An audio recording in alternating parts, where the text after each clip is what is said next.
all, and welcome to Middle Age Geeks. I'm one of your hosts. My name is Phil, and I'm joined, as always, by my co-host, Daz. Daz, what's the crack? How are you? I'm very good, man. Very good. We have hit double digits weather-wise in Ireland, which is amazing. It's a sign of, we're skipping spring straight into summer, which is fucking great. But I'm also coming down with some kind of nasty shit that my 1-year-old gives to us every 6 weeks. So, yeah, I'll try to drown out the sniffles. But how about yourself? How are you doing? Yeah, grand. I'm one of those people that don't get sick. But despite all the people who had COVID and I was around them didn't get sick. When I get a cold, it's gone within like the day. Whereas it's gas. Like my old lad my old lad's like you. He gets struck down by he's the prime example of the man flu. Like he's out of action, fucking just as if as if he's been hit by Ebola. God love him. But no, I'm all good. I'm looking forward to doing this week's one, especially because I had slated a Steven Soderbergh movie a few weeks ago when I'd watched Presents, so it'll be good to talk through that.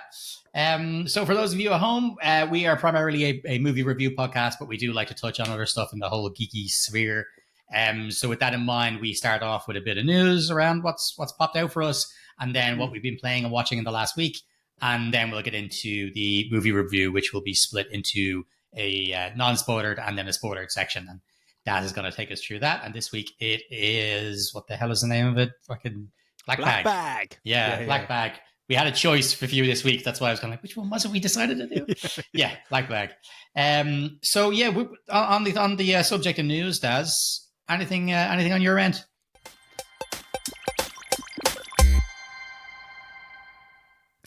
Well, mainly actually, I was thinking about what I have not watched this week more than anything was I haven't got back into Daredevil, and I was checking up and looking online, and the ratings are through the roof. Reviews are fantastic, but the viewership, primarily in the States, is really bad. It's how bad? Apparently, it's worse than The Acolyte and some other Disney Marvel stuff, and it's just that's whoa, shit. And I heard it's really good. I've watched 30 minutes of it and just haven't got back to it. And that's just because I've been busy. But you get to a point where you go, is this the point of no return, where it's Disney just shitting on things for so much and delivering subpar to awful TV content, where then they finally go, oh no, we've got something good. And no one's fucking watching it, especially after, they rewrote the whole thing and went back to basics, and it's supposed to be, well, from the 30 minutes I saw, it was fucking great. On a few episodes I've seen, I thought were great as well, yeah. So I was surprised to see that that people, is there a point or after The Acolyte and these kind of things where it's Disney and where people just go, fuck it, Kathleen all the Kennedy goodwill goes, is gone. I'm leaving, good luck to you guys, see you later. It's fuck's sake, yeah. Just throwing a match behind her as the fucking thing explodes, walking behind. I'm out. It is mad. Jesus, I didn't realize it'd be that because of the reviews were so good. I didn't realize the viewership would be so low. Maybe people just have lost a lot of faith in Disney or Marvel. I suppose you see the reviews for Snow White aren't exactly glowing. So yeah, and, it's mad. This one touched on Snow White. There was some feedback as well around. Well, not about Snow White, but Kevin in Dublin was asking us, were we going to review Alto Nights with Rob De Niro? And I replied back, because he said he saw it and he said it was great. And I said, look, we had a choice between that, Black Bag, and Snow White. And Black Bag was getting really good reviews, and the other two not so great. So it was an easy choice. But he said he really enjoys it. But I think he's a Rob De Niro fan. But he also said he totally agreed with you on the adolescence. He said he fucking loved it and thought it was excellent, and he loved Nora as well that he saw recently. So we might give Alto Nights a go. Yeah, it sounds like Kevin's got good taste, so check it out absolutely. And see. So thanks for that, Kev. And another actually bit of feedback that before I get on to your news.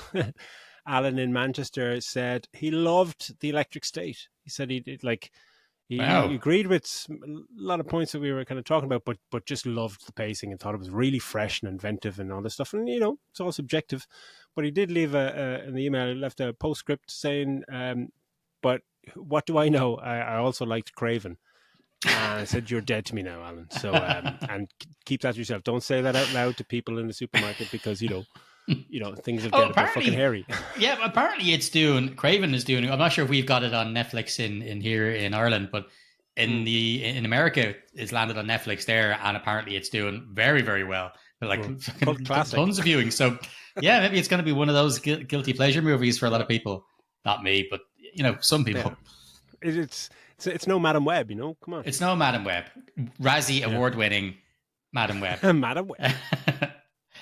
That's pretty much all the news from my end.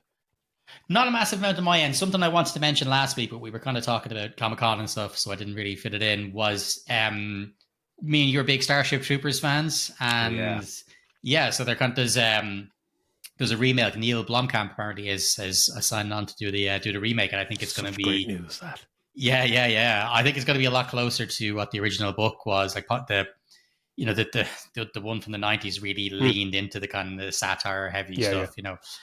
So I don't know how well this will do, because a lot of it'll do, because I think the book at the time maybe would have been good, but there's a lot of fascist and stuff, army stuff, and that's why that's why I think the satirical kind of take on it really worked. So I'm not sure how well it'll do his version. But look, Neil Blomkamp, like, I obviously love District 9. I'm one of the few people who loved Elysium. But then Chappie was crap, and then that horror movie he did, Demonic, whatever it was, crap. A tech demo, Chappie was a really long music video for DeAntwoord. Like, that's all that was. But it looked gorgeous, incredibly rendered robots. But Starship Troopers deserves more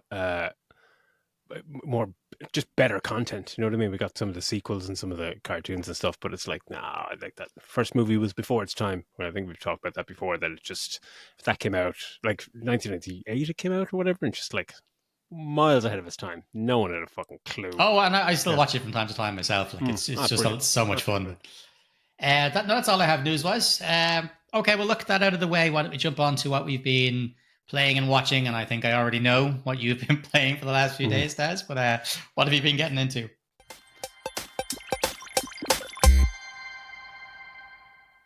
Yeah, I've been watching kind of fuck all. I tried to watch Daredevil and just, didn't happen. But what I've been playing is Assassin's Creed Shadows. Bit the bullet and just grabbed it. It was on Ubisoft Plus or whatever, but I would have had to play it on the Xbox Series S. And it's, a very beautiful game. I don't really want to play it on that kind of subpar console. So, splashed out €80 to buy it.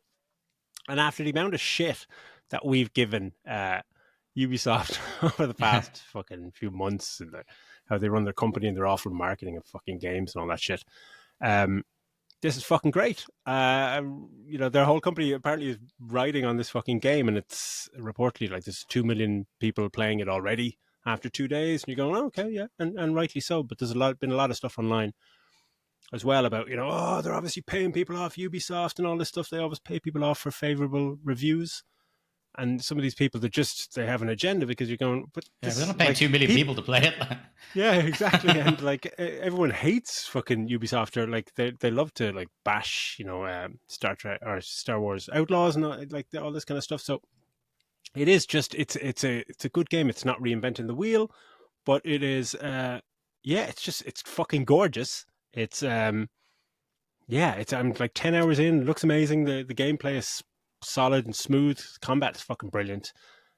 Stealth, the differences in stealth, slight upgrades. It's nice after playing something in this setting like Ghosts of Tsushima, where it is probably a more classic and grander game in terms of that setting in feudal Japan, like kind of 15th century. But this is it's kind of like the combat is deadly, and the stealth is a lot better than Ghost of Tsushima's stealth, if you know what I mean. Yeah. So for a game, that's the thing. Like, Ghost of Tsushima is a fantastic game, but for a game that's supposed to be built on this fucking stealth, it wasn't great. It was like something that was just tacked on at the end. But it's fucking great. It's a shame that Ghost of Tsushima came out before this, because people have been waiting for this game for fucking 10 years, 15 years, like, do fucking Japan, do feudal Japan or whatever.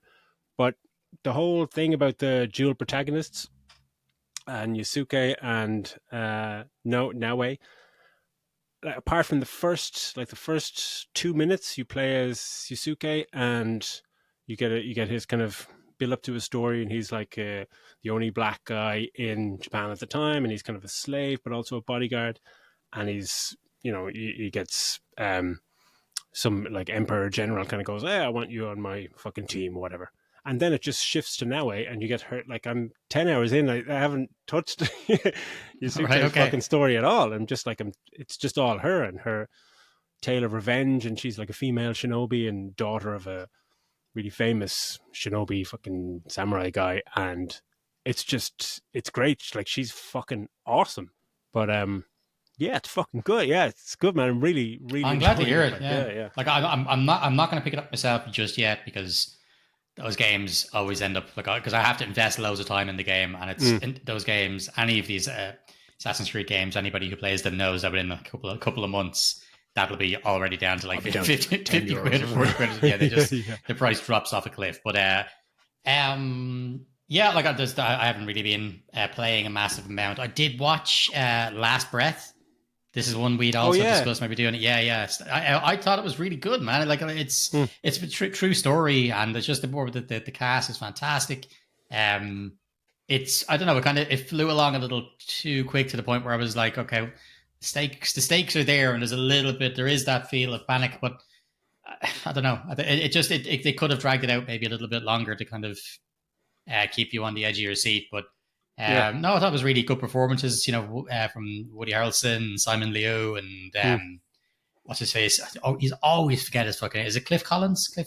Clifton Collins Jr. Yeah. No, not Clifton Collins Jr. Big dude. I think he's Kiwi. Yeah. Yeah. It's I can always get his name Cliff wrong. Jones or something. Is it Curtis? Maybe it's Curtis Jones. No, he plays for Liverpool. Clifton Collins Jr. Yeah, I'm leaving that in. I'm like you. I always get confused between the names mixed up. It is Cliff Curtis. That's his name. Cliff Curtis. Yeah. We were close. We were almost there. Yeah. But it's a decent watch. Like it's got a lot of it self-contained. I find, like I said, just like space, I find deep underwater terrifying as well.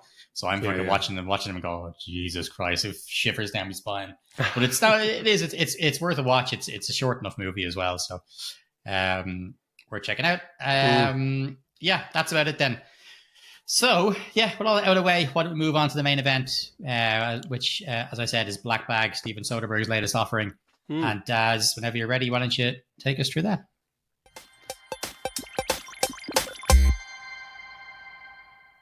Black Bag is a 2025 American spy thriller directed by Steven Soderbergh and written by David Koepp. It stars Michael Fassbender, Cate Blanchett, Marissa Abela, Tom Burke, Naomi Harris, Renee Jean Page, and fucking Pierce Brosnan. Bring it on. And it follows a British intelligence officer who was tasked with investigating a list of possible traitors, one of whom could be his wife. And this is such a brisk little fucking movie. I couldn't believe it when it ended. It's like 93 minutes, including credits, which is fucking fantastic. It's directed by Steven Soderbergh, who I've like fallen off a cliff with his movies recently. You reviewed or give a brief review of Presence, which you were not entirely enthralled with. No, that was shit. Just plain and simple. Yeah, but I went down through like even just his directed movies like recently, and like Presence. Then there was like Magic Mike's Last Dance, Kimi, Let Them All Talk, The Laundromat, like Unsane. Like I was just going, what the fuck? Like Logan Lucky is the last one I remember actually watching in 2017, and I just presumed that he just wasn't making movies. Until you mentioned Presence, that you said was kind of crap, and but yeah, this movie is there's a budget of 50 million on this movie, which I thought was fucking crazy high, but it's mainly, I imagine, down to the cast, because this movie is, as we said, it's like it's a brisk 93 minutes with credits, but it's a movie that essentially revolves around people talking in rooms together and it's I found it incredibly riveting. It's kind of like a spy thriller, but really it's like a relationship drama in the espionage world, which is fucking It's fucking like crazy. romance. Yeah, it's very much It's this like a romantic romance and all that. drama or Yeah, yeah. something. It's fantastic. So yeah, but we'll get into kind of a non-spoiler review and chat about it as much as we can, and then we'll get into maybe a shorter spoiler section towards the end. But first and foremost, what were your thoughts? Because you saw it today as well. Yeah, What were your yeah, no, thoughts walking out? I really enjoyed it. Like, this is one of the ones where I wish it was longer, because there is a lot more you could have done 100%. with this. And if Louis, and I was like, God, he could have done so much more if you wanted to. Not that I'm saying it felt rushed or anything like that. It was I walked out very satisfied with it, but I would have enjoyed staying in the world so much more. I thought some of the dialogue was just so snappy that I was absolutely in love with the score. The score was like, it's like an old school spy slash heist kind of score, and it's absolutely like almost Ocean's 11 kind of thing. Like, it's real. It was absolutely pitch perfect. I was loving that. Performances are great. Fucking Kate Blanchett, of course, is just amazing. Michael Fassbender, excellent. Like, they're just really, really good performances all around. I don't know what's your one's name about Arabella. What did you say her name was? Is it Marissa. Marissa Bella? Yeah. Yeah. I think I know that she played Amy Winehouse in that biopic, but I don't know. Yeah, I don't really know her from anything else. But yeah, no, I thought everybody else was fantastic. Just as you said, and people will have gleaned from the trailers, those scenes around the dinner table. I mean, this gorgeous house that they live in, beautifully decorated. It's just, I don't know whose gaff that it actually is. Maybe it's Soderbergh's, but it's absolutely gorgeous. And those scenes around the table are just brilliant. The way it's lit, I really loved it. I was a fan. Like it came across at some points where it just felt like a very like intimate stage play or something like that, where it's like it's an espionage thriller and all that, but it's less about the the baddies, and there's all these subplots and all this fucking shit in the background, but it's about just people sitting in rooms having a fucking chat. They're like, when it starts with that dinner scene is unbelievable. Straight away I was into it, just going, oh my God. And in terms of casting, like we spoke about like last week with Electric State and the lack of chemistry, like the shocking lack of chemistry between fucking Chris Pratt and Millie Bobby Brown, and the other end of the scale with this, like I think the whole cast, it's minimal cast, but the whole cast is fantastic. But Fassbender and Kate Blanchett, their chemistry is off the fucking chart. Like, it's just unbelievable. Like, Michael Fassbender is, I think he just loves playing this kind of clinical mastermind, that kind of cold delivery, methodical kind of person, and he plays it well. But like his dialogue, the dialogue becomes a weapon almost in some of the scenes. Like it's like Aaron Sorkin's Steve Jobs script. It's just, he's fantastic at this kind of fucking delivery. But his and like in 300, his little kind of cameo bit in 300 where he's talking about a good death or whatever, most memorable part in that movie, apart from the action scenes. But he is just astonishing. And Kate Blanchett, I just fall in love with that woman every time I see her on screen. She's apart from Borderlands. Yeah. But even then, red hair. But she's just such a gorgeous woman, such a captivating woman, captivating actress. She just eats up the camera. It's like when people talk about De Niro or Pacino and like Goodfellas or Godfather, that ability to just be in a scene and with a look convey so much. And she's just one of those. She is just fucking unbelievable. She just eats up the camera. But apart from like the dinner sequence, which is absolutely fantastic, what did you think about just the setting and some of the kind of the plot in general? Yeah, I mean, it's great. I didn't know the budget until you said it just there. I'm very surprised. That seems incredibly high. I'd love to see the breakdown and know exactly how much everyone's getting paid for that, because that is a lot of money for what it is. Like there are some locations like that are shot, but we're talking, just an outdoor area. They wouldn't even have to shut anything down for. Like it's very surprised that it's cost that much. But it's because it's not really by way of special effects or anything like that. A lot of these conversations take place, as you say, in a small room that's for therapy or spa. Yeah, it is. Yeah. So yeah, I'd be interested to know, but obviously we won't be told that. No, I enjoyed the plot.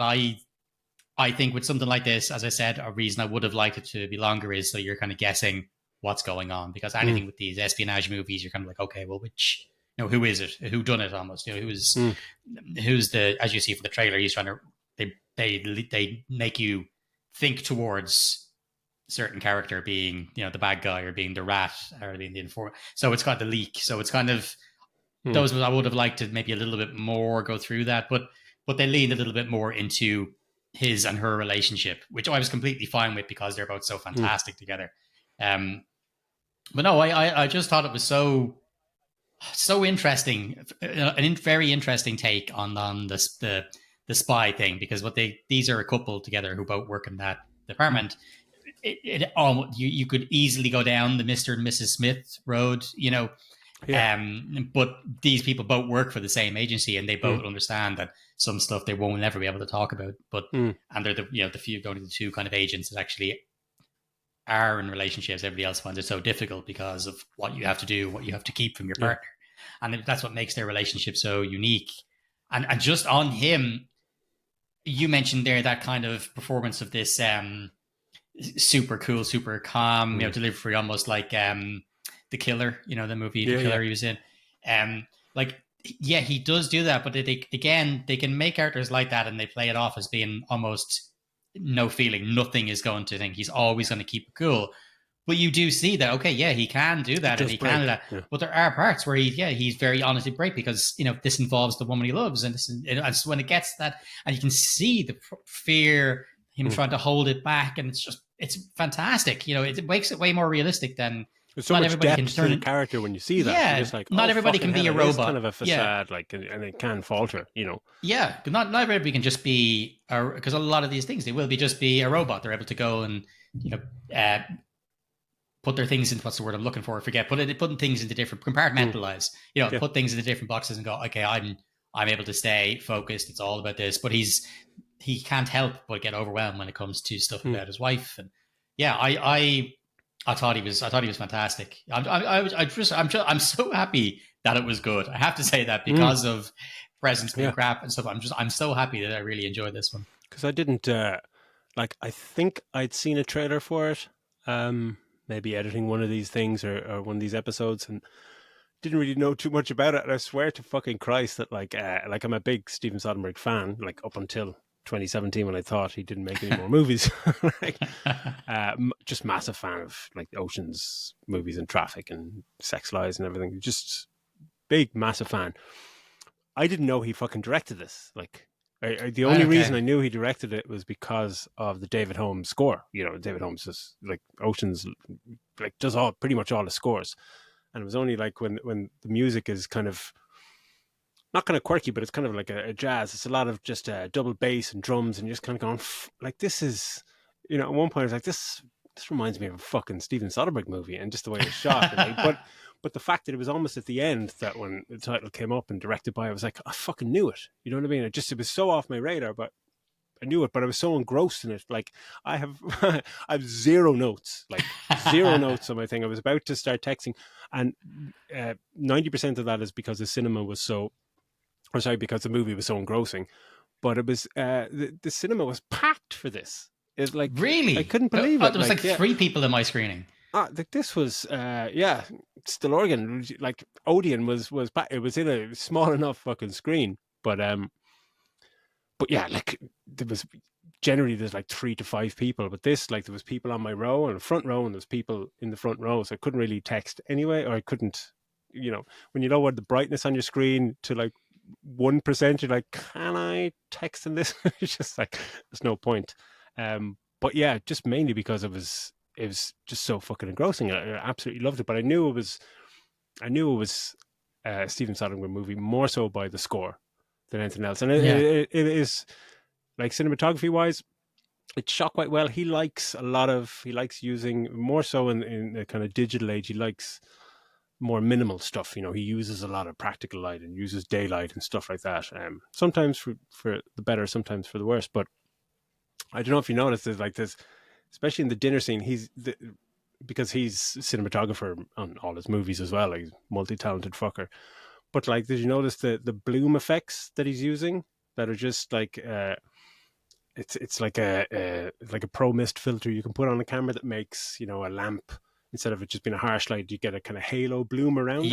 Yeah. But there's a load of candles on the dinner table, and it's when it cuts to a wide shot of that, and it's just they're all fucking blooming halos around them, and it's just like, I need to dial that down a little bit, man. It just became fucking really distracting at times. But I loved the fact that it's like a relationship drama in the espionage world, where it's them as a couple, but then at that dinner table, where there's like Tom Burke playing Freddy, the kind of bad boy guy, and he's going out with the surveillance expert, and they've just I didn't even recognize him at first. Yeah, he was fucking fantastic. Yeah, it was like fucking Praetorian Jack. It fucking is that. Yeah, holy shit. Yeah, he looks so different. Like, I was just trying to place him at the front at the start, and then I think it was the kind of, he has a little bit of the hair lip thing going on. Yeah. And I think that just went, I just fucking clicked for me who he was. Yeah. But he's fantastic. And then you have then you've got like the therapist going out with the other guy. I don't know what the Rene Jean, what his title is in the movie, or what his job is. But there's all these complex relationships going on. It's like, can a relationship kind of succeed and can it thrive, or even just survive in a world that's like, I don't know what they are. They're like not CIA, because they reference the CIA. They're kind of MI5 or one of these kind of fucking, they're spy guys or whatever. But can relationships exist and survive in a world that's revolves around deceit and lies and fucking trust and not trusting people? And that's why I did like that they kind of just, that's their excuse for stuff when something we're asking, they're even getting intimate or just pally with somebody. And when things get to a certain point, all they have to just say is black bag. So black bag just means, that's strictly confidential, or something I can't talk about. Something I can't talk about. And they just say, no, it's black bag. And the other person just automatically, they all work in that business. They all accept it. Yeah. And they all just accept it. And it's the way you get away with anything. Like, it's just like, as one person actually just says, like, like he's unfaithful or whatever at the dinner table, and he just said, like, it's too easy to cheat in this world, because it's just, you can say black bag or whatever. If there's anything dubious you're doing, it's like, it's like saying confidential or something, it's just like, sorry, can't talk about that. Exactly. I was with last night. Well, that's it. Like, how come you didn't come home last night? She's an informant, How come you didn't come home last night? Where were you, sweetheart? I can't talk about my job. Can't talk about my job. Like, but it was loads of little clever things that I just really, really appreciated in it. Sorry, I still keep coming back to that budget. I don't know where the fuck. It's mad, right? Now the building they're in is the building they're in is gorgeous. The building is like the scenes in her kind of therapy room and stuff are just gorgeous. You see the city on the outside is this big sprawling room. I thought that was excellent. And so there's some of the sets, like in the buildings, the places they filmed, are lovely, but I really don't see that the budget had gone anywhere apart from the cast. It's just the cast. Weird. But again, like Fassbender and Blanchett, like they're not AAA tier kind of 20 million of fucking picture people. Yeah, it's quite strange. Yeah, but it is great. I mean, as I said, like, that's the fucking score is great. The acting's great. Like, I really did enjoy the pacing. I think I probably would have liked it to be longer. Give me a little bit more of their relationship, maybe even a flashback or two to other operations that they've all been involved in, or extend the dinner scenes. I think that, like, the sitting around as they kind of he has a game, and he always has something where he plays with him. He has a game that he wants him to play, and they're talking about the person beside them, and that but in the third person kind of thing, whatever. That kind of stuff is great. Like, what the fuck are they going to come out with? Imagine what would it be like sitting around that table and knowing that this person, no matter what you say, he's going to be able to read you. He's going to know if you're telling the truth. Something very personal is about to come out for everybody around the table, and it's just the tension was fantastic at it, but while the tension is there, I know you're talking about the blooming light and stuff like that, but it's an incredibly cozy and beautiful setting. Like the house they have is gorgeous, big, huge, like walnut table, and everybody's sitting around. It's a really cozy thing, yet it's really the subject matter of the conversation is so dark and so heavy and intimate. It's just it was impressive. And we talk about like exposition dumps and all this kind of stuff, and it's just poor writing, and they need to get something across to the viewer and they don't know how to fucking tell it. In that the way it starts, and it's like essentially when you're in that dinner sequence, and it's you just know, like, I think he's spiking the fucking dinner or the dal or something with something that's gonna people become very drunk and very chatty and all this kind of stuff, and straight away you're into those relationships, and you're into that, like, it's just right into there's no kind of like chatty. It straight away gets very deep and gets very kind of, it goes places, and it's everything about everyone within about, or as much as you need to know through just natural weird fucking crazy conversations that they're having. And just with Fassbender being there, and just the whole thing where you're getting to know him and his meticulous ways, and that whole thing in this life and job of espionage and lies and all this kind of shit and deceit, where he's like, I just don't like liars, and that's, you're kind of going, is that his job? And he's supposed to be the one of the best polygraph people in, and like the main action sequence in this movie is a polygraph test with with people, and you're going, it's edited fantastically, and we get into that in the spoiler section, and it's just wonderful. It's just a wonderful, confident script. It reminded me of something like watching something like Glenn Ross or something like that, where not in a context way, but just people sitting around talking intently and ferociously at times, just having conversations, but heated conversations, personality clashes, and just not like the dialogue unfolds in a way that's just, it's believable in a way, even though the kind of subject matter of this movie, I don't know if it's a very believable world or whatever, it's a heightened kind of stakes and all that kind of stuff, but the dialogue just comes across like as mad as it is, but it's just so believable that the conversations would go that way, and they would just lean that way, and people would just, I just thought it was fantastic. I will say though, I think that applies pretty much for everybody except for, is her name Clarissa in it, or the one, the actor? The Surveillance, yeah.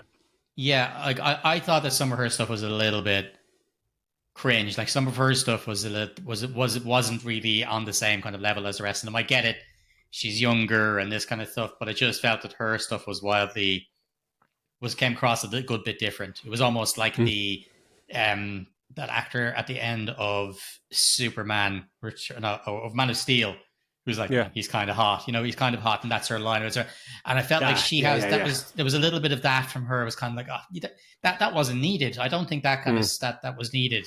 Because it doesn't she's really written fit a bit more juvenile than she needed to be, because she's not. Yeah, she's still late 20s or something like that, or whatever. And the whole thing is I wonder, that was one of my things where she's kind of going out with Tom Burke's character, and it's like, you're dating an older guy.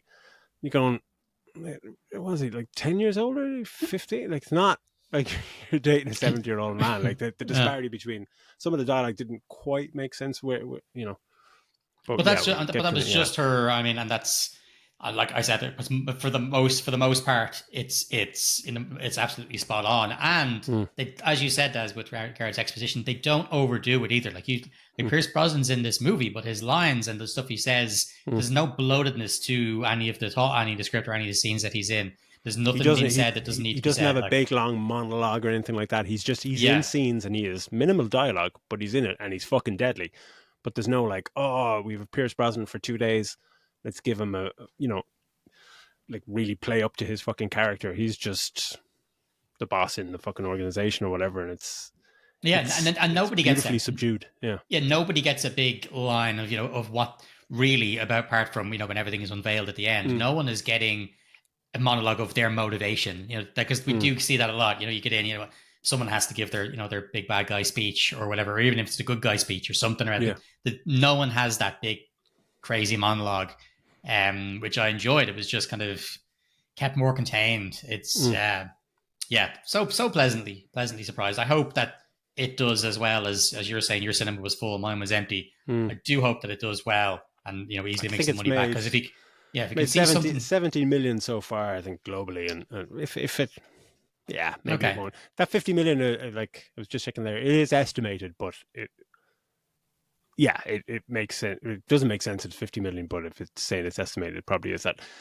It's kind of a movie where you're like, if this was 10 million, it would make a nice little profit or whatever. But 50 million, you're kind of going, it's like, this is not really a movie that's going to make 200 million fucking quid or yeah, 100 but million good, quid. but good for Soderbergh. Like, and I suppose it does show his range because it's the same writer as well on Presence, and Yeah. they're two wildly different movies, and shot completely differently, obviously as well, and so. To come from that, which didn't do too well, and as I said, didn't do too well on my end, I think Metacritic, it actually did okay, user review wise. I just wasn't a massive fan. To bounce back straight away, wouldn't it be great if we started to get a string of Soderbergh movies that are like the late 90s, early 2000s when he was cranking them out? That'd be fucking great. But it's strange. Like, it makes me want to see Presence to see how. Because I've heard from other people who watch it that said, I didn't like it at all. But it's with the same director and same writer. And like David Koepp is like wrote, for the screenplay for like Jurassic Park, Mission Impossible, and all this kind of stuff. But he's also, done the Mummy remake and fucking Indiana Jones, Dial of Destiny, and like lots of like he's a very kind of okay mid-tier writer that then has moments of like, geez, that's fucking brilliant. A few things like that, but no absolute stinkers.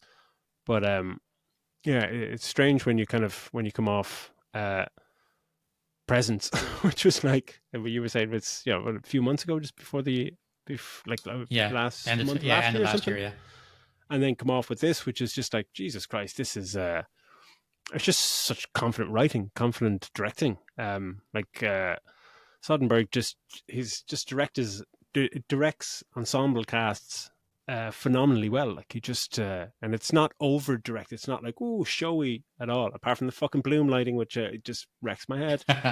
But I think it's just not just competent. He just puts the camera somewhere and just lets people fucking talk. And I love when movies do that, where they don't have to like overproduce something or over direct it. I just thought it was fucking wonderful. So will we give it a score rating then? Yeah, I go with 4. I really enjoyed it. I a few things around, as I said, around the younger cast member. I'm going to get her name multiple times, wrong. Marissa.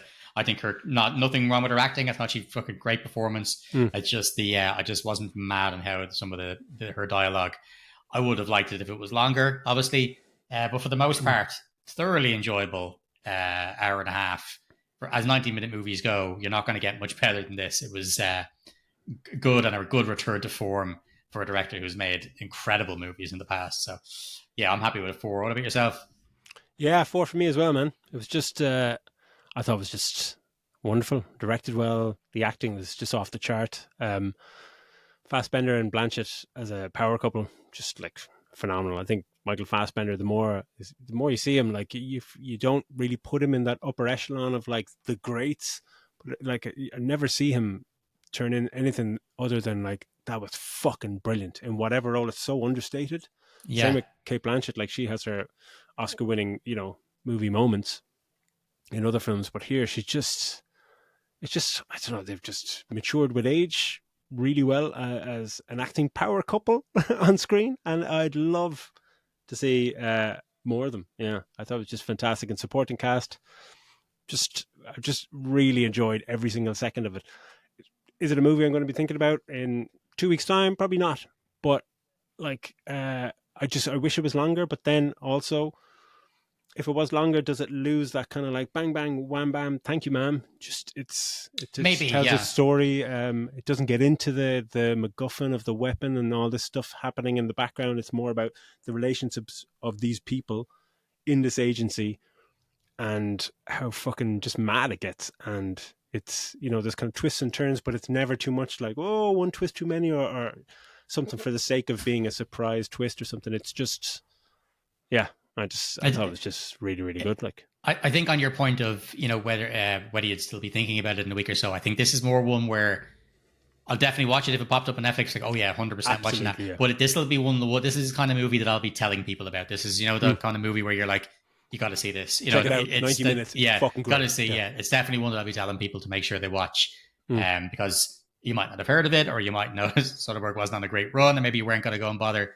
Yeah. So it's definitely one I would be recommended to people. But I'm very, very, very happy. It was a good cinema experience, and I'm a happy man this week. Happy fucking days. So 4 stars from both of us. Check it out. It's brilliant. 90 fucking 3 minutes, whatever, which ticks all the boxes. So Black Bag, bring it on. More from that. More movies like this, Stephen, please.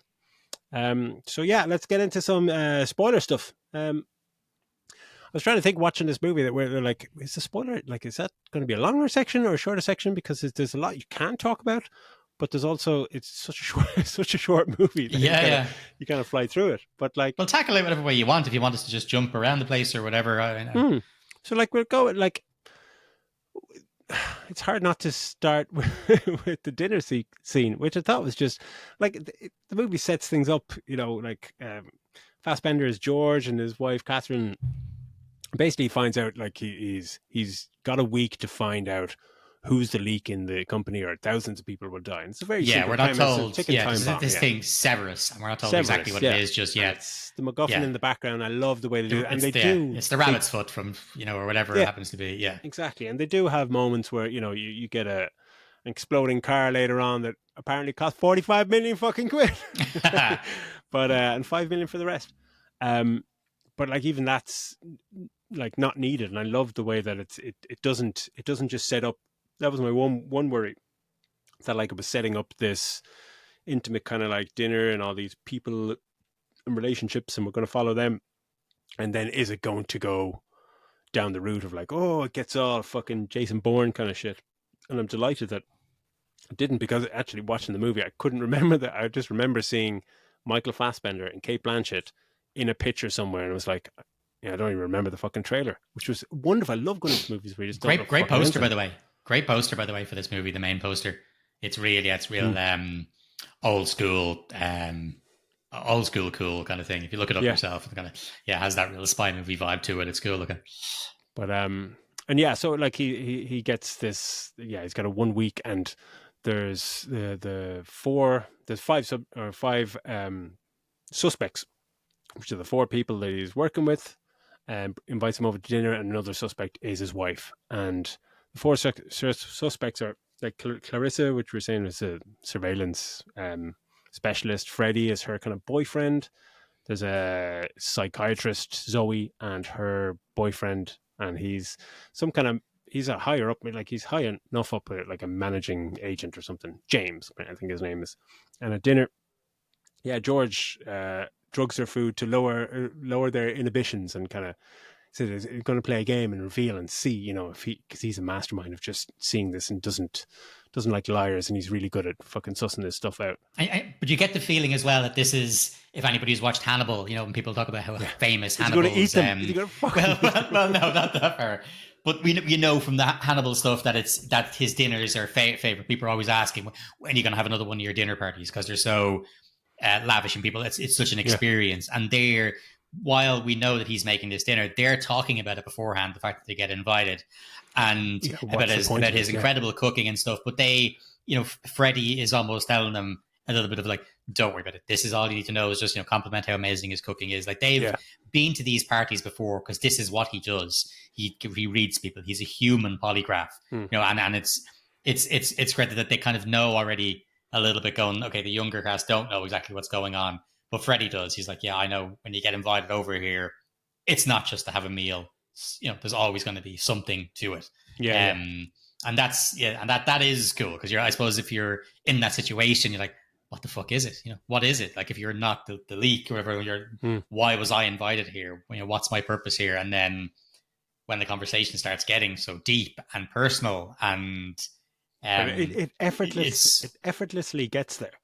That was my main thing, because it like, we don't have to say it goes places. We could tell it ends up with somebody fucking stabbing somebody in the hand, but it's like they're having this really good chat, and you can just get a sense of like this kind of work camaraderie, colleague-y thing, but in a scenario like this, they're all still so guarded, and this is how spies have dinner.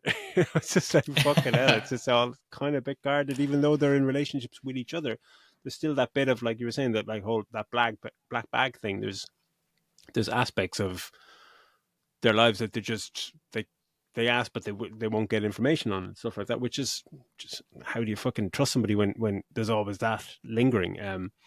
But like he plays that game where it's like, which is great, a great game and a terrifying game. I'm never fucking playing this game where you you say something that you're going to stop doing, but you're talking to the person. You're talking as the person to your right. Yeah, because we don't even get to hear, because Fassbender is starting off, but we don't even get to hear his one. We just get to hear the aftermath of it, and basically he was telling he must have seen obviously it needs to keep better track of the kind of porn that she reads, like, or something along those lines. But we just catch the very end of it, and they're kind of going, oh well, she's like, I'm not going to apologize for liking a dirty story or like whatever, but we don't get to hear him ask the question. It's just straight into her. But it does go around the rest of the table. But do we get as far as our power couple? Did they actually have to play? I don't think so. Did they? No. It stops with Clarissa and saying to Freddie, like, stop sleeping with her or something like that. She's like, she knows he's been sleeping around because he's kind of the kind of fucking bad boy or whatever. But it comes to it, and she eventually just fucking stabs him in the fucking hand because it just elevates completely out of control. And that is one aspect where you kind of go, holy shit, where she's like, fuck you, because he says to her, like, you're a fucking, like, I love you and I'm not sleeping with anyone else, but you're, Jesus Christ, your parents must have been so annoyed. No wonder your dad left, because you're a whiny bitch. Basically something to the effect of that. You're like, but he also would come across as so believable when he's saying to her, like, I haven't, for the last year and a half we've been together, I have not slept with anyone. Oh yeah, it's totally believable. So it could have been left there, but like, that's not enough for Fassbender. His character George has to push it further because he wants to find out. And so he says, he named the name of the hotel, and he actually says, he tells her, and you go there each week and you cheat on her Mondays this and day and this Mondays, Thursdays in right? the same hotel, and she obviously pays in cash, but that way it won't be traced back to you when you split it. He's like, it doesn't matter who it is, but and he just lands him in it. But like, that would be a normal reaction, would be from anybody else. We Freddie losing it at George. What the fuck think you're doing? But he's just, what can he say to him? He's just telling the truth about his infidelity. All of them are saying these things, but they know that there's the repercussions. And it's the power in the room. It's not going to be held over you. It's a group dinner or whatever, and he's not just the cook and hosting the dinner with his wife, but it's just like the power in the room that, like, you don't fuck with this guy. Like, he's, just, as he's saying, just compliment his cooking and try and just get through the fucking night. Like, but yeah, when she stabs him in the hand, and then it's kind of like later on, I think in the next scene, they say they patched it up and stuff like that. And that was the one point where I was like, what? How do you patch that up? Like, sorry for stabbing you in the hand and cheating on me or whatever. But then we find out later on that she's also been cheating on him. So maybe that's, it's like everyone's a fucking dickhead in this thing. Like, but so like, what were your thoughts once after that scene finishes? Like, because it's a good like 10, 15 minutes. Yeah, well, because it's kind of set up where he knows at the start that his wife is one of the people on the list. Like, when you meet your man at the start, who he's obviously asked to look into this leak, we know that someone at the table is, but he tells the wife in advance. He says, I've put this, whatever the name of the drug was, fucking DX5, whatever, I'm not sure whatever chemical it was, I put it in the whatever type of dish. So, just letting you know. That's to loosen a few tongues. I want to find out who this leak is. Yeah. But he does tell her. So you're like, okay, has he already formed his opinion that she? Does he want to see her reaction? Is that why he doesn't say it to her? That's why he tells her, or why does he just not bother and just not tell anybody the food is spiked? Because none of the rest of them realize that they've been drugged. Like, does he think that maybe she will? So it's kind of like, well, okay, what is his motivation there not to tell her? And I think we kind of find out, or as we go along, that he, despite the fact that she's on the list, he does still automatically almost believe her. Their relationship, he just loves her, he believes her. automatically. Like, And it's because he has that moment like later on in the movie with Clarissa, the surveillance lady, that he's saying that, like, if it turned out to be her or whatever, I would do fucking anything to sort that out and to protect her and this and whatever. And they have, like, himself and his wife have this, chat in the bed and stuff where they're just like, would you kill for me? And it's yes. And it's just like this fucking, like, holy shit, they really.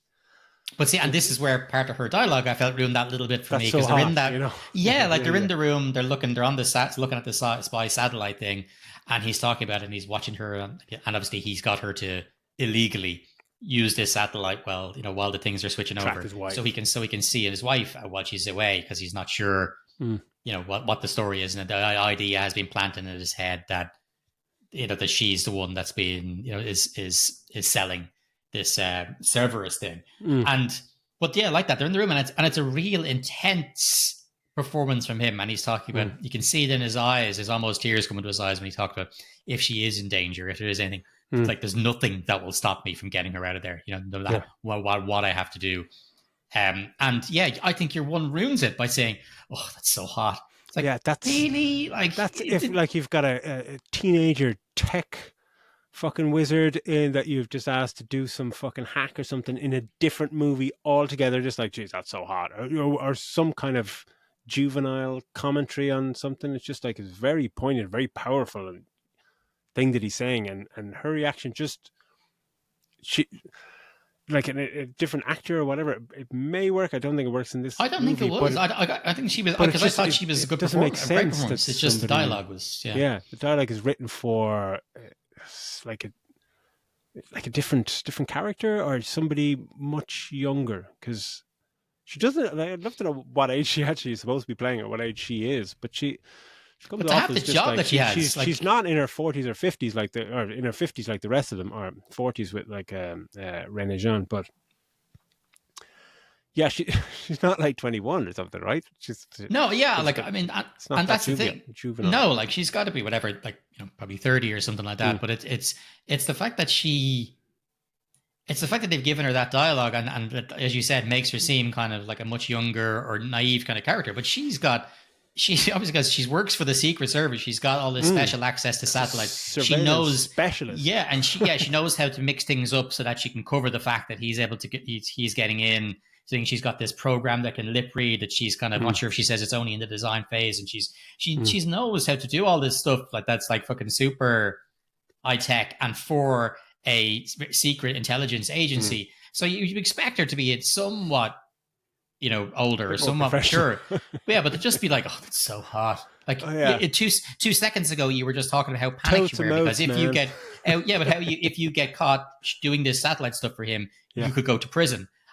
But yet in the same breath, when he's talking about what he'd do for his wife, you're straight away, she's just turned on. Like, I don't know. It's one of, again, like, as I said at the start, it's a small little thing. It's a small thing. Yeah. It did stand out a little bit. It takes you out of it for a few fucking seconds, like, but like, yeah, when Fassbender, he persuades her to redirect like a spy satellite and watch his wife in Zurich having a meeting, and they're trying to like lip read, and it seems like, oh, she's doing something nefarious and trying to, is she the fucking leak now, and she's trying to buy this thing, and there's a lovely misdirect all the way through it, where it's not like ta-da, whatever, it's almost, you're just getting information that just switches you're thinking, oh, is that the leak? Oh no, is this the leak, or whatever? And it's just like everyone's just fucking at it when you kind of get towards the end. And it's cool actually, because that dinner scene at the start, because she says it to him, did you glean anything? Did you find anything out? Did you find any information? And his line is like, no, I've just dropped the stone in the water, and now it's time to watch the ripples. Wait for the ripples. And that's great, because that's all he's done by getting them almost infighting. Everybody knows a little dirty secret about everybody. Well, not everybody, but all 4 of the guests all have something out in the open now about them, just to throw that people off their game and just see what happens. Everyone's constantly waiting for reactions from other people by just planting or saying a simple thing, like after Fassbender's wife Catherine, she comes back from Zurich, like Freddie meets with her, and this is another one of those things where he meets Catherine outside her house, just like, do you not know Michael Fassbender's in there with cameras fucking everywhere, this mad fucking surveillance, like he's a nut. meet her somewhere else. But he informs Catherine. He's just like, yeah, look, your husband suspects you. I think he was tracking you or surveilling you or whatever. And during that surveillance, it's great where there's a little hiccup where they're kind of just trying to tap into her satellite at a 3-minute window, and then because she's using some lip reading fucking software or something, it kind of glitches out, and they don't get out of the satellite in time. So there's like a little somebody sees a screenshot of them on the bench in Zurich, and it's just like, oh fuck.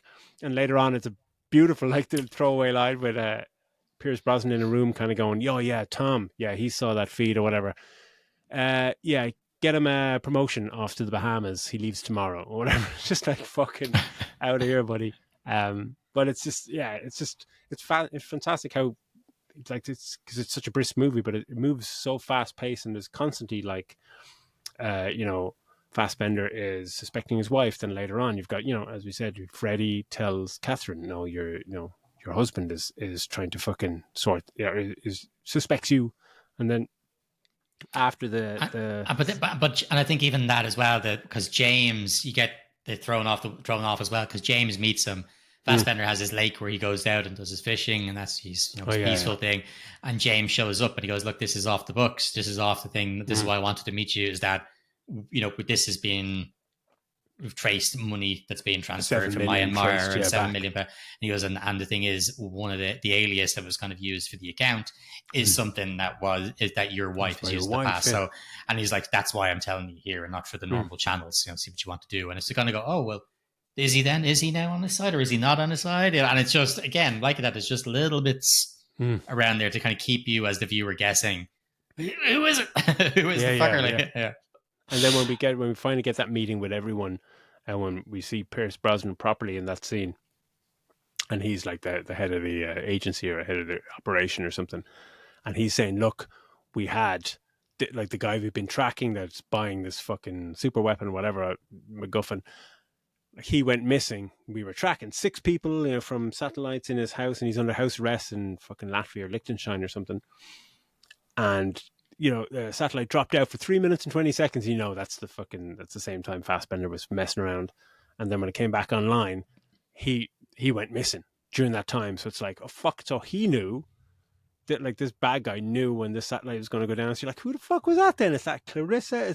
And it just keeps you guessing. It keeps you guessing, but more so, it just keeps you enthralled. You're just like, yeah, well, like, this is fucking brilliant. I don't know where the fuck this is going. Like, yeah, and you wonder then again at that point, you're like, okay, well, is it his missus? Because she, he found this movie or the stub ticket for this movie, and she eventually, like, she knew nothing about it, and what you're talking about, and so he, like, I was at that moment thinking, okay, so did she know he was 100% going to surveil her? And he would move the he would make sure to get the satellite moved to be checking her out.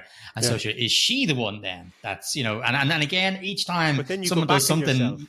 Yeah, 100%. Ticket stub, you're like, he finds that ticket stub in the little wastebasket thing in her bedroom. And then you're like, yeah, you're like, who would be that? Would she be that careless? Or who put it there at the dinner party? And it's just like, it's just really interesting. Yeah. The misdirects are fucking great. But, what do you think of Pierce Brosnan? He looks fucking old, man. In my head, he'll always look like a James Bond. GoldenEye. It's just like. Well, no, because you saw that fucking abomination, Black Adam, and the best he was in that. Yeah, and he was the best part of that. But like, I thought he was great. Again, very understated role. He didn't have to be big, bombastic or over the top. Mustache twirling, bad guy boss.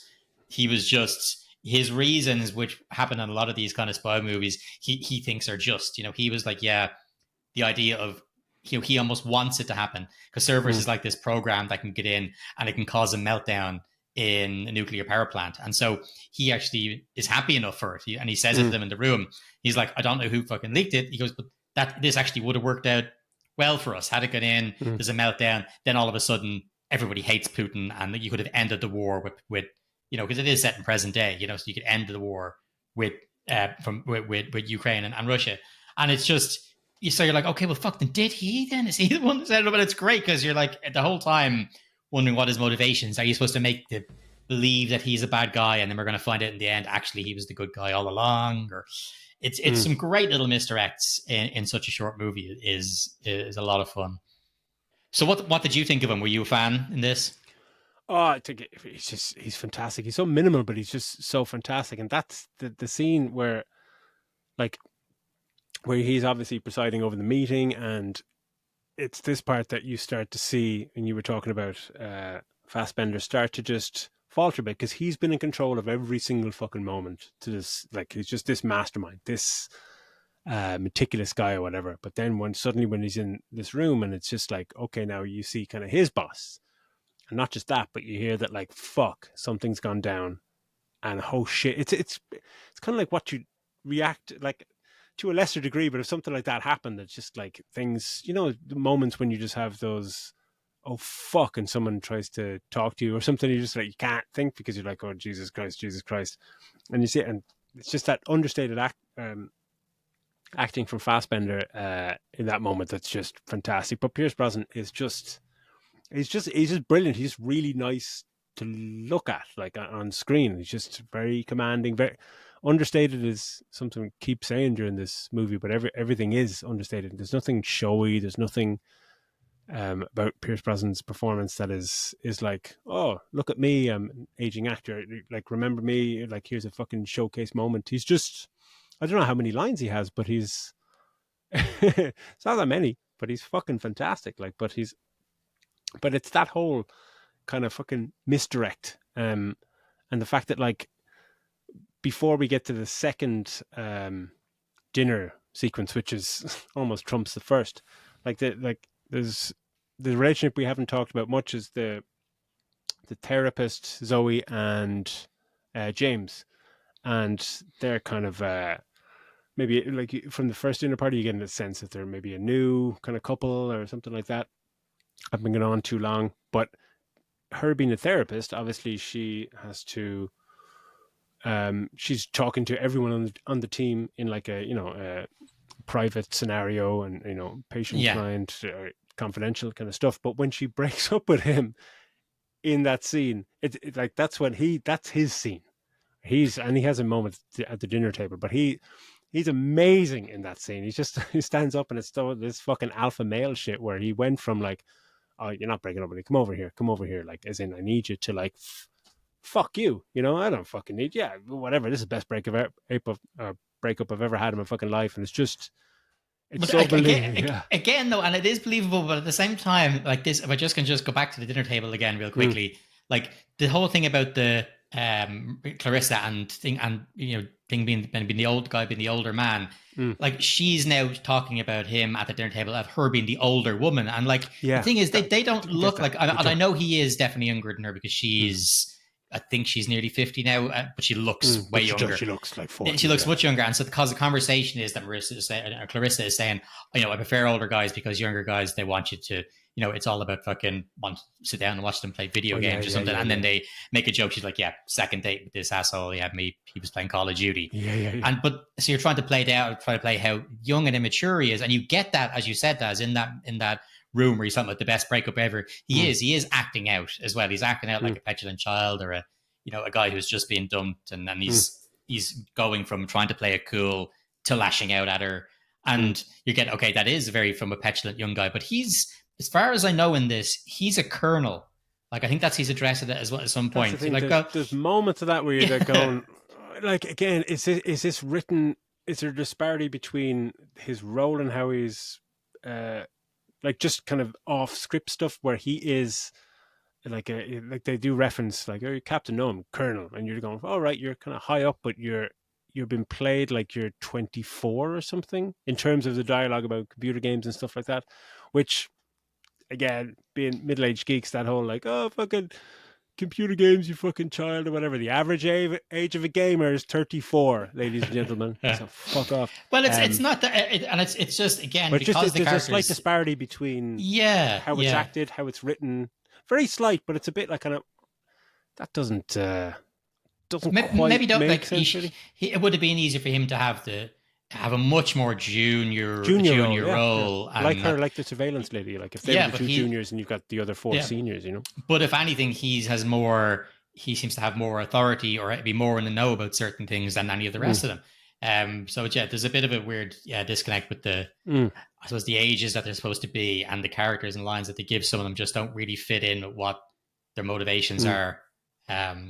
Again, it's only something small. I think stuff like this just stands out when the rest of the movie is so good. So good, yeah. And then we eventually get to her action set piece, which is the polygraph, which is just it's just so tense. It's just edited fucking beautifully between. He's just polygraphing all four of these guys. He doesn't polygraph his wife, but it's just incredible. The questions how he's alternating. It's yes/no questions, but they're so personal questions, and then so personal, yeah. Yeah, and then there's this beautiful moment where, like, Clarissa, is it Clarissa? We'll call her Clarissa, where he's like, "Is your middle name Beatrice?" And she's just smiling. She's like, "No." And you can see from the polygraph, like, they don't have to explain it, but they just show the fucking graph. And it's like, if there are numbers on the top side of the graph, that means that's a lie, or bottom, it's, whatever, it's no. And she's like, "No, it's not." And it says, it's she's telling the truth. And he's like, "What the fuck?" He's letting you see him looking down at her file. Her name, her file. Yeah. And you're just going, "Is she who she said she?" And she's like,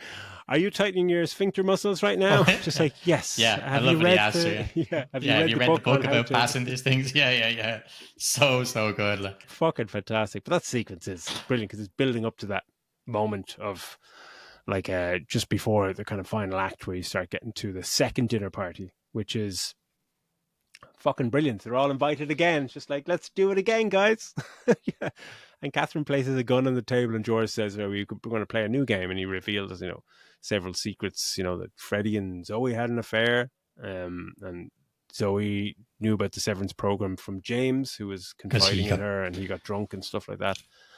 And, and she had a crisis of conscience because she's Catholic and all this stuff. And then he said that there were like, he says there were two plots. There's one by James and the head guy, is that Pierce Brosnan, to leak Severus and cause a nuclear meltdown to win the war or some shit, and another one to kind of set them up. And Fassbender and Kate Blanchett before the scene had kind of confided to each other that they and it's a beautiful scene where she just comes back, they lie in bed, they're like, yeah, they're just minimal dialogue, but they realize I think I've been set up. Yeah, I've been set up. Me too. And it's just like there's two plots where to set them off against each other, and it's just fucking brilliant. That reminded me of like the Ocean's 11, Soderbergh at his best, where it's Clooney and fucking Brad Pitt, and there's minimal dialogue, and it's like, we need another guy. We need another guy. Yeah, you think you need another guy, and Brad Pitt saying nothing. It's like, yeah, okay, we need another guy. Just one of those scenes where it's just like 3 lines of dialogue, and you're telling a fucking entire story. It was fantastic, but yeah, what are your thoughts on this final? I loved it. Yeah, this is where they just get raised again because they place a gun on the table. You're like, okay, here we go. This is kind of where this is almost like your whodunit when they're all sitting around the table, like fucking, your glass onion or whatever it's called. Who's going to grab the gun? Knives out. It's like, who's going to do? Because they're sitting around, and we know that he's asked these questions in a very specific way, so we can get the answers to find out who it was. So he has asked Zoe, is she Catholic? He's asked them all these different questions to try and place them to try and get the information that he needs to finally get the deduction of exactly how it all played out, how he got set up, how Catherine got set up, and so he can put all the parts in motion. And yeah, the tension is there. It's great because even then, okay, I was kind of sure it was going to be him, but it wasn't James. I still wasn't totally sold. I was like, it could have been just, your one, the younger kid. But then again, she did risk losing her job when she's helping him out with the satellite, and she'd be too mature to go. So the whole time I was still, to the end, still kind of going, I wonder who is going to be. There's multiple avenues that could go down, yeah. Yeah. So I love that when you put the gun on the table and it's just like, yeah, we're going to play a game. Like at this time, the person doesn't leave or whatever. And you think looking down and going, why is there a different rug on the floor than there was last time? Like, you're like, well, someone's not making it out of here. It's cool, man. It's cool, like great tension in that scene as well. And as they go around, and he starts to explain different things to you. He starts off by talking to Clarissa, and then explaining to her that she just doesn't know anything about it, and then his reasons for not knowing, and then he tells why, and then we get around to Freddie, and we get around then to Zoe, and he explains he knew because, as you said, Daz, her conscience wouldn't let her would have been in Crisis Con, she wouldn't let her do, and that's why the two plans were working against each other. Then it's James. And it's just him unraveling it as it goes along, and he just shows Wadden, an incredible what I don't want to use the word detective, but just that's he is almost a detective. But it's just showing his workings of how he worked out who it was. And when James flips out and grabs the gun and tries to unload it, and it's just filled with blanks. It's just brilliant. Pulls out her gun and just blows his fucking head off. Just like, yes, please. It's fucking brilliant. Yeah. And that's like, and then Catherine informs Pierce Brosnan, your plan failed and all this kind of stuff. And then you get Fassbender and Kate Blanchett having a little smooch at the end, and that 7 million that was in that fucking bank, Zurich, or fucking bank in Switzerland, whatever. He's like, it's still there, like, whatever. And and then it ends, and I was like, oh my God, it's over. Holy fucking shit, I'm going to be back for dinner. Brilliant. And I was just fucking delighted. I'm delighted with everything about it. A few minor little things, but they're so minuscule. You bring them up because like we're reviewing it, but because they stand out. They stand out because of how how good everything else is in it. I have to say, I think I as much as I wasn't a fan of the dialogue they gave Carissa, I still thought she was great. I haven't seen Amy, but I'm definitely going to check it out. So I definitely want to check that out. And I'm glad they kept the cast so small, and just everybody got their proper own little role. We got to see everybody's identity fleshed out a little bit, which is great. Everyone gets their little moments and scenes that are not flash and fucking over the top or anything, but it's just, as I say, it's just that perfect ensemble cast movie where you just got 5-6 actors, and just fucking go for it, go at it. Really tight script. I just thought it was just really, really, really enjoyable. And if it came on streaming, I'd watch it in a fucking heartbeat, because Fassbender and Blanchett, man, everyone's great in it, but the two of them cannot. The chemistry's off the charts. Yeah, fucking unbelievable, and they don't have to say anything. Like there's, at the start they're just in the house and they're just getting ready and whatever, and they're just in the room doing different things, but their chemistry's still electric. Like I don't know how you do that, but that's proper casting. Note to Netflix. That's how you cast a fucking movie. Nice one, Daz. Thanks very much for taking us through that. If you missed our scores earlier on, we both gave it a 4. Go ahead and check it out. I think it's been out in the States. It came out in the States a little bit before it came out over here, so it should be on nefarious streaming sites sooner rather than later, I would say. So listen, thanks everybody for listening. As always, if you can keep on liking, subscribing, commenting, sending in your emails and feedback. I'm interested to know how many more of you were fans of Craven. But sorry for calling you. But look, thanks everybody as always, and we look forward to seeing you again in the next one. So take it easy. Ciao.